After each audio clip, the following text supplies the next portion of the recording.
అండి నేను అరుణానంద దగ్గర ఇక నైవేద్యం తినే పిట్ట వచ్చింది చూడండి. మరి ఇప్పుడే బ్రేక్ఫాస్ట్ అయిన తర్వాత నైవేద్యం తినే పిట్ట వచ్చింది, తింటుంది.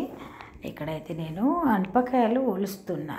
ఇక ఇవైతే గింజలు ఒలిసినవి మనకు దొరుకుతున్నాయి, వాళ్ళు అక్కడ కూర్చుండి ఒలుస్తారు. ఇక ఈరోజైతే కాయ తెచ్చిండ్రు.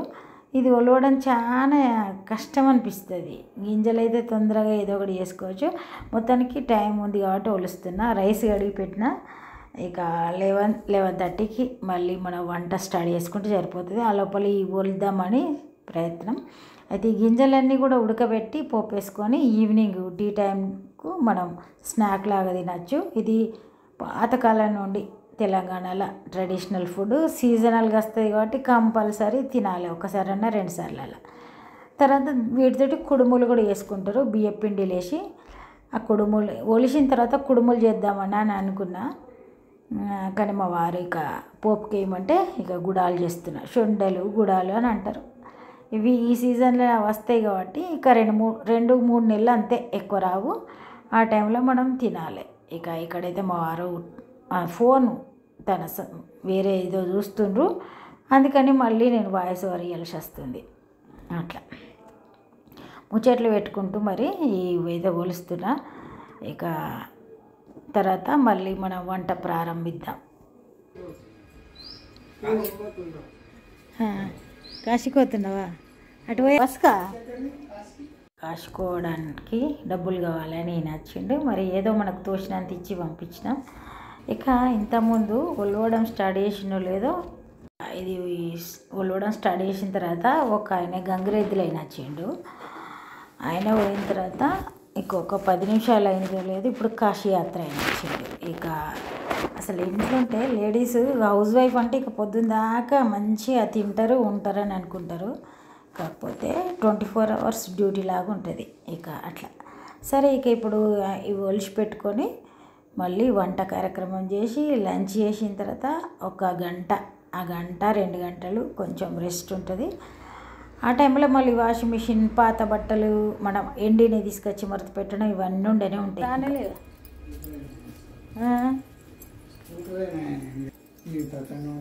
ఇక చూడండి, నేను ఇవి వలుద్దామని ముంగట పెట్టుకుంటే ఓసారి కాశీయాత్ర వచ్చే, ఓసారి ఏమో గంగిరెద్దులు, ఇట్లా జరుగుతూ ఉంటుంది. వంట స్టార్ట్ చేసిన. అయితే ఇక్కడ ఈ అనుములు ఒలిసిన కదా, ఇప్పుడు ఇలా వాటర్ వేసి ఉడకబెడదాం. ఈ ఉడికే లోపల నేను వెజిటేబుల్స్ కట్ చేస్తా. కర్రీకి కొంచెం వాటర్ వేయాలి, బాగా వేయద్దు, ఎందుకంటే ఈ వాటర్ వడేసిన తర్వాతనే మనం పోపుకి వేస్తాం కాబట్టి కొంచెం సాల్ట్ వేద్దాం, లైట్గా సాల్ట్ వేసి కలుపుదాం. ఇక ఇవి ఉడుకుతూ ఉంటాయి. ఒక 5 నిమిషాలు అట్లా ఉడికితే చాలు. మళ్ళీ పోపు వేసినప్పుడు కూడా ఫ్రై అవుతాయి కాబట్టి సరిపోతుంది. ఈ లోపల రైస్ ఇక్కడ అవుతుంది. కర్రీ ఈరోజు దొండకాయ కర్రీ చేద్దాం అనుకుంటున్నా. మరి వెజిటేబుల్స్ అన్నీ కట్ చేద్దాం, జాలి పెడదాం. అన్నం అండి, సోయా గ్రాన్యూల్స్ వేసుకుంటున్నాం. వేస్తే కొంచెం మంచిగా ఉంటుంది, మంచి టేస్ట్ వస్తుంది కర్రీ. అయితే మనం దొండకాయ కర్రీ చేస్తున్నాం. దొండకాయ అంటే సింపుల్ కర్రీ, అవి వేసినందువల్ల ఇంకా కొంచెం రిచ్నెస్ వస్తుంది. మెంతి వేద్దాం, మెంతి కొత్తిమీర కూడా మంచిగా ఫ్రై అయితే మంచి టేస్ట్ ఉంటుంది.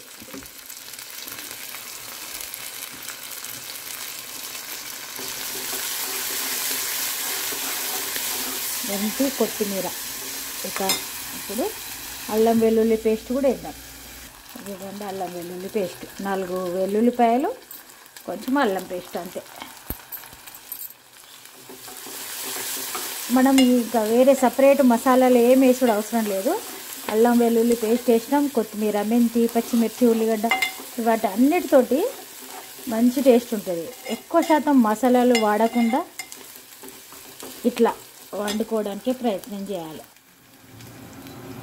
ఇక ఇప్పుడు వెల్లుల్లిపాయల పేస్ట్ వాసన మంచి ఉమ్మటి వాసన వస్తుంది.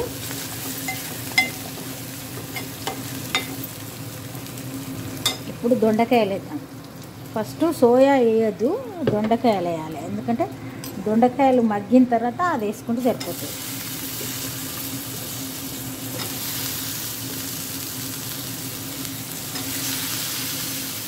ఇది ఎంత మంచి టేస్ట్ ఉంటుంది అనేది నాకైతే అర్థమైంది.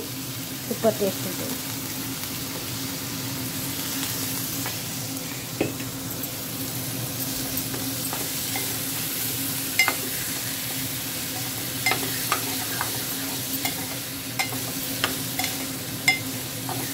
అయితే ఈ సీజన్లో చారు, చల్ల చారు ఇవి వేసుకోవాలనిపించదు. ఎందుకంటే వాతావరణం చల్లగా ఉంది, అంత చల్లగా ఉంటుంది కాబట్టి చారు అట్లాంటివి అస్సలు ఇష్టమే ఉండదు.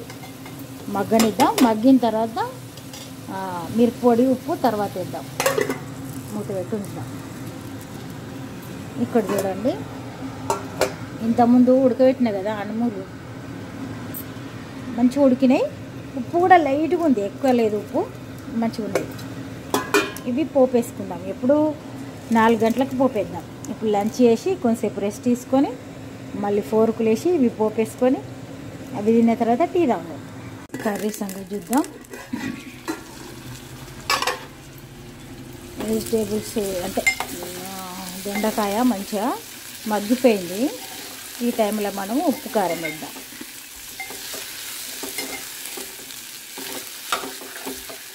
దొండకాయ పులుసు కూడా వేసుకుంటారు, కానీ ఇక ఇంట్లో వాళ్ళ ఛాయిస్, ఇక ఏది తింటా చేయడమే అంతే. ఉప్పు వేద్దాం.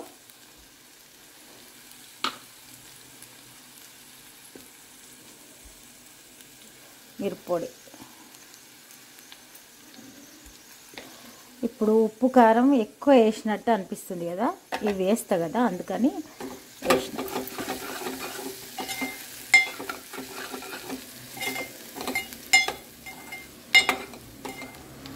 ఇప్పుడే వేయద్దు. ఇవి ఉప్పు కారం వేసిన తర్వాత మళ్ళీ ఒకసారి మూత పెడదాం. మూత పెడితే ఈ పీసెస్కి అంతా ఉప్పు కారం పడతాయి కదా, అప్పుడు ఇది వేయాలి సోయా. లాస్ట్ మూమెంట్లో దించే ముందు ఒక 5 నిమిషాల ముందు వేస్తే సరిపోతుంది అంతే.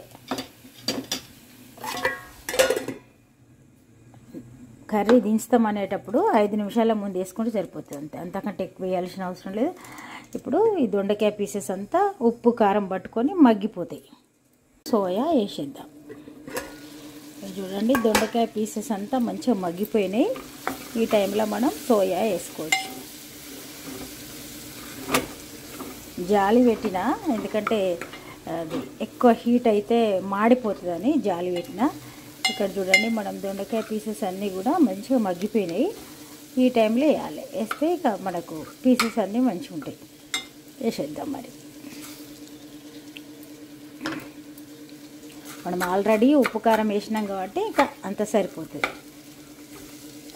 ఒక్క 2 నిమిషాలు అయినాక కొన్ని వాటర్ యాడ్ చేయాలి, ఇప్పుడే కాదు.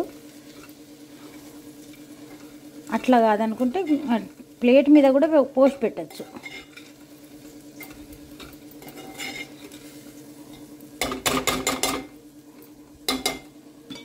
కర్రీ లోపల వాటర్ వేసుడు వద్దు అనుకుంటే ఇగో ఇట్లా కూడా చేయొచ్చు. మూత పెట్టినాం కదా, ఇక్కడ వాటర్ వేయాలి.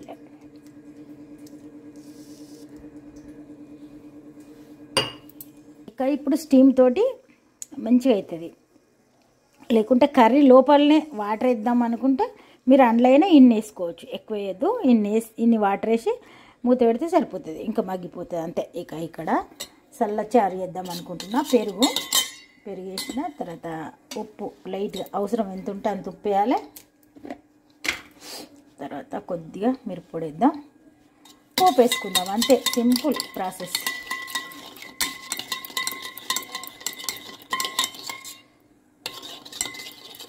ఆల్రెడీ పెరుగు కూడా ఉంది. ఇక కొంచెం చల్లచారు చేద్దాం అనుకుంటే ఇట్లా చేయొచ్చు అంతే. ఇట్లా బీట్ చేయడం, ఇక పోపు వేసుకోవడం, సింపుల్. కర్రీ చూద్దాం.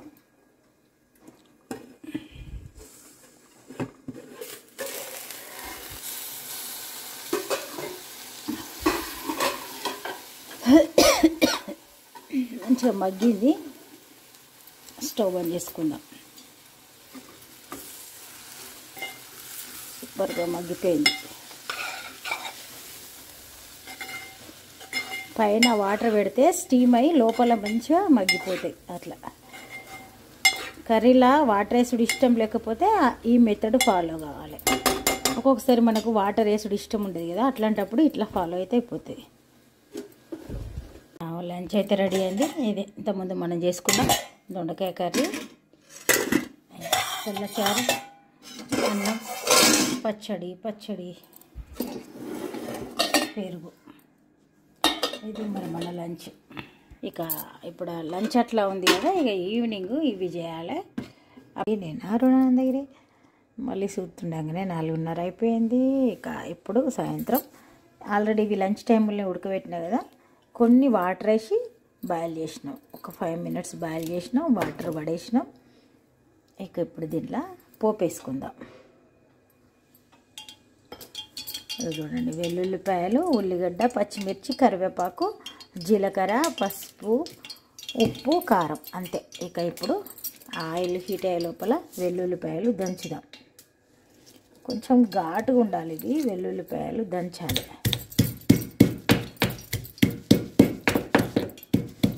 మొన్న ఒకసారి నేను షార్ట్లో పెట్టిన కదా, అయితే అది ఈ షార్ట్స్ కానీ ఇవి కానీ ఒక టైంలో పెడితే బాగుంటాయి అనుకుంటే ఉండేనే ఉంటుంది. ఆ రోజు ఎవ్వరు చూడరు ఏందేమో. అది ఈవినింగ్ టైంలో చేసిన కాబట్టి ఈవినింగ్ పెట్టినా, కానీ నేను అనుకున్నట్టుగా అది ఎవరు చూడనే లేదు, ఎందుకో మరి తెలియదు. మార్నింగ్ 8:30కి బ్రేక్ఫాస్ట్ టైంలో ఇవి తినాం కదా అని నేను ఈవినింగ్ టైంలో తింటాం కాబట్టి ఈవినింగ్ పెట్టినా కానీ చూడలే. జీలకర్ర వేస్తున్నా. తర్వాత దీనిలో ఎండుమిర్చి కూడా వేసుకోవచ్చు. ఇప్పుడు మనం పచ్చిమిర్చి వేస్తున్నాం కానీ ఎండుమిర్చి కూడా వేసుకోవచ్చు మీకు ఇష్టం ఉంటే. మన దగ్గర పచ్చిమిర్చి లేకపోతే ఎండుమిర్చి, పచ్చిమిర్చి ఉంది కాబట్టి ఇదే వేస్తున్నా నేను. ఇంకా ఇవి కూడా వేసేద్దాం, పచ్చిమిర్చి అన్నీ వేసేద్దాం.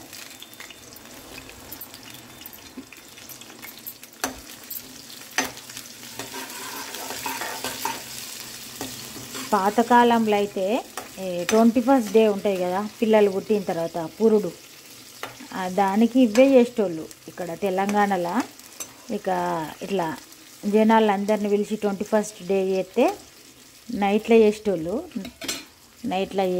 నైట్లో ఇవి అణుములు, తర్వాత మక్కలు 2 కలిపి గుడాలు చేసేటోళ్ళు. ఇక కళ్ళు తెప్పించేటోళ్ళు, అంతే.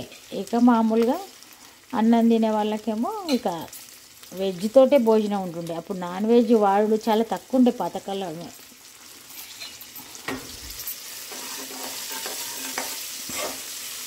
ఇప్పుడు నాన్ వెజ్ ఎక్కువ తింటారు, కానీ అప్పుడు ఎంత తక్కువ ఉన్నా కూడా అసలు నాన్ వెజ్ తినకపోయేటోళ్ళు, ఎందుకో తెలియదు మరి. ఉప్పు వేసినా కదా, ఆనియన్స్ తొందరగా ఫ్రై అవుతాయి, అందుకని ఉప్పు తొందరగా వేసిన. ఆల్రెడీ బాయిల్ చేసేటప్పుడు కూడా కొద్దిగా ఉప్పు వేసినాం. ఇక పసుపు కూడా రెడీగా పెట్టుకుందాం.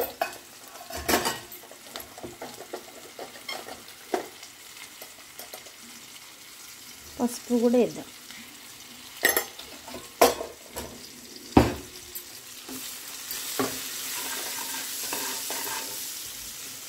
మిర్చి ఫ్రై అవుతున్నాయి. ఇక మిర్చి ఫ్రై అయితే అయిపోయాయి, అంతే. ఉల్లిగడ్డ ఇట్లా బ్రౌన్ రావాలి అట్లా ఏం అవసరం లేదు. ఉల్లిగడ్డ మామూలుగా ఉన్నా పర్వాలేదు, మిర్చి మాత్రం ఇగో ఇట్లా ఫ్రై కావాలి. ఫ్రై అయింది కదా, ఇట్లా.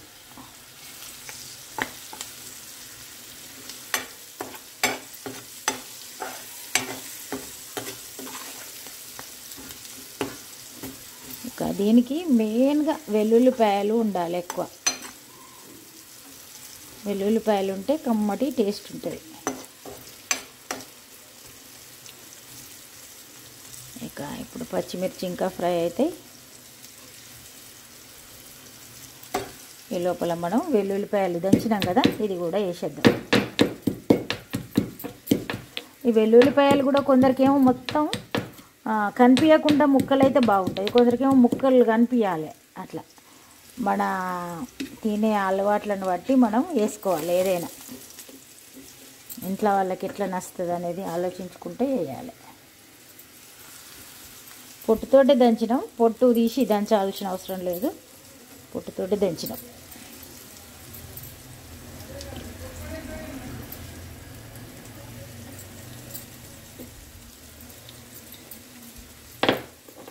కరివేపాకు కూడా వేద్దాం. ఇప్పుడు కలుపుదాం. ఇక ఇప్పుడు మిర్చి కూడా మంచిగా ఫ్రై అయినాయి. మిరప్పొడి వేద్దాం. ఆల్రెడీ మిర్చి ఉన్నాయి కానీ మిరప్పొడి వేయాలి. అయినా కరివేపాకు వేసినాం, మిర్చి పౌడర్ వేసినాం. ఇప్పుడు ఈ గింజలను కూడా వేద్దాం.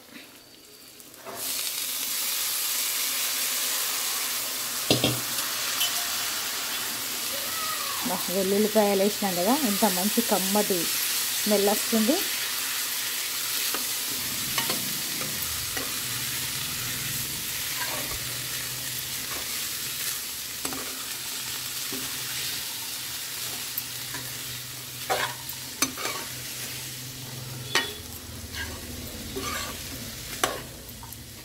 అయితే వీటిని ఉడకబెట్టి కుంకుమ తయారు చేస్తారని కూడా విన్నా నేను. మరి అది ఎంతవరకు నిజం అనేది నాకు తెలియదు కానీ పసుపు కొమ్ములతోటి వేస్తారని తెలుసు. కుంకుమ మనం ధరించే కుంకుమ దీంతో కూడా వేస్తారని చిన్నప్పుడు అనేటోళ్ళు పెద్దవాళ్ళు. 2 నిమిషాలు మూత పెట్టి తీసి సర్వ్ చేద్దాం.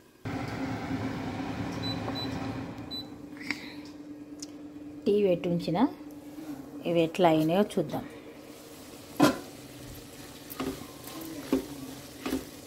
కొంచెం నూనెలా ఫ్రై అయ్యి కమ్మగా తయారవుతాయి.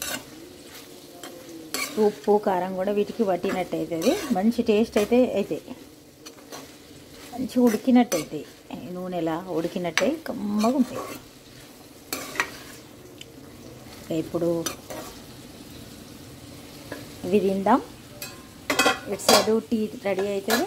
ఈ లోపల ఇవి తిందాం. మరి పని చేసి మూత పెడదాం. ఇక ఇప్పుడు మా వారు అక్కడ ఉన్నారు, మాట్లాడుకుంటూ తిందాం. మరి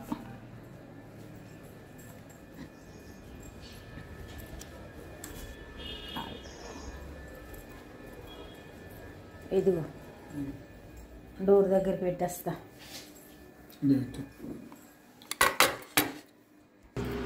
అప్పుడు ఇవి అన్ని ఫ్రిడ్జ్లో పెట్టినా. కుడుములు చేస్తా అంటే వద్దంటివి. అయితే ఈరోజు కుడుములు చేద్దాం అనుకున్నా కానీ మా వారు నువ్వు తర్వాత చేసుకో, ఈరోజు ఇట్లా పోపుకి వేయమంటే ఇక తన ఇష్టం ఉన్నట్టుగా చేసిన. ఇక ఇది పాతకాలం ఈవినింగ్ స్నాక్ అనుకోవచ్చు. పల్లెటూర్లలో ఇప్పటికి కూడా ఈవినింగ్ స్నాక్స్ ఇట్లాంటివే ఉంటాయి. మరి ఈరోజు అయితే